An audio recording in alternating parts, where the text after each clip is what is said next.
SolveYourTech.com, your source for how-to guides and tutorials. Welcome to our video about how to close all tabs on iPhone 14. If this guide helps you out, then please consider subscribing and liking this video. Normally, if you want to close a tab in the Safari browser on your iPhone, then you would open the Safari app, touch the Tabs button at the bottom right corner of the screen, and then you could swipe a tab off to the left side of the screen, or you could tap the little X that's on there. But if you have a lot of tabs open and you want to close all of them at the same time, then you could open Safari and then tap and hold on the Tabs button, and then choose the Close All 4 Tabs option.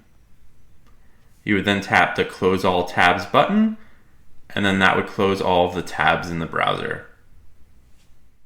Make sure to like this video and subscribe to our channel to see more tech guides like this one.